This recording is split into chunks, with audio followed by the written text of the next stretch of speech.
दोस्तों बॉलीवुड में जैसे ही आपको ये लगना शुरू ही होता है कि नहीं बॉलीवुड से ये एक्टर तो कुछ अलग है, इसके अंदर थोड़ी सी इंसानियत है, अच्छा अभिनय भी करता है, लोगों के साथ अच्छा बर्ताव भी करता है, वैसे ही उस इंसान को कोई कीड़ा काट जाता है और कीड़ा इस तरह से काटता है कि एक बार में ही उसके अंदर के जितने जहर हैं वो सारे के सारे बाहर आ जाते हैं।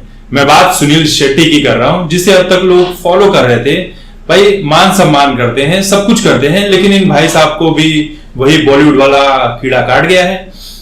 किसी फंक्शन में गए हुए थे जहां पर हजारों की भीड़ थी और वहीं पर एक आर्टिस्ट जो मिमिक्री आर्टिस्ट था वो अपनी परफॉर्मेंस दे रहा था और उसने सुनील शेट्टी की आवाज में जो उनके डायलॉग्स होते हैं, मां मुझे शक्ति दे, धड़कन वाले जो डायलॉग है फिल्म के, ये सारी चीजें वो व्यक्ति कर रहा था, सुनील शेट्टी की आवाज निकालने की कोशिश कर रहा था। तो ये बात सुनकर सुनील शेट्टी को बड़ी मिर्ची लग गई, बहुत बुरा लग गया और मंच पर आते हैं और कहते हैं कि बेटा अभी तुझे सीखने के लिए, सुनील शेट्टी बनने के लिए बहुत कुछ करना है, बाल लंबे कर लेने से कोई सुनील शेट्टी नहीं बन जाता। सुनील शेट्टी मर्द की तरह है, मर्द की तरह बातें करता है और तेरी आवाज जो है औरतों की तरह है, बहुत पतली है, तू मर्द नहीं है। और वो व्यक्ति कहता है कि सर मैं आपकी मिमिक्री करने की कोशिश नहीं कर रहा था। अब घबरा जाता है बेचारा। हमारे जैसे लोग रहे तो ऐसे लोगों को दो बात सुनाकर चले आए वहां पर, हम तो डरते नहीं है भैया किसी से, चाहे सुनील शेट्टी हो, अमिताभ बच्चन हो या कोई भी बच्चन खान हो, तुरंत सुनाकर चले आएंगे, किसी के सुन के नहीं लेंगे, किसी के बाप का डर नहीं है।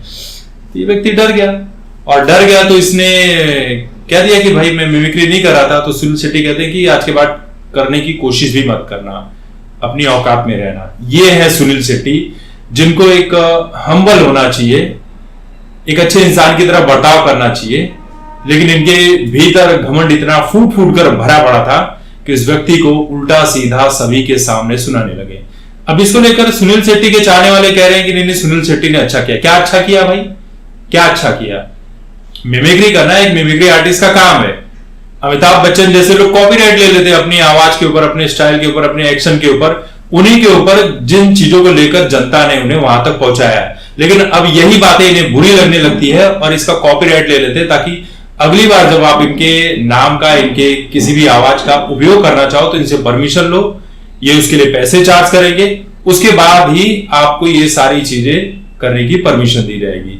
तो सुनील शेट्टी का ये जो घमंडी बर्ताव था ये किसी को पसंद नहीं आया। लोग कह रहे हैं कि इतने भरे मंच पर एक कलाकार को एक कलाकार ही सुना रहा है, तो आप किस तरह के कलाकार हो जो आप दूसरे कलाकार को मोटिवेट करने की जगह पर उसको चार बातें सुना रहे हो जनता के सामने? उस बेचारे का मोटिवेशन तोड़ दिया आपने। वो व्यक्ति क्या करेगा जिसका मोटिवेशन ही टूट गया, अगली बार कुछ भी करने से डरेगा। सुनील शेट्टी जैसे लोगों के सामने बॉलीवुड में ऐसे बहुत सारे लोग हैं जिनका ऑलरेडी नाम बन चुका है। अगर वो लोग आवाज निकाले ना तब इन जैसे लोगों को बुरा नहीं लगता है।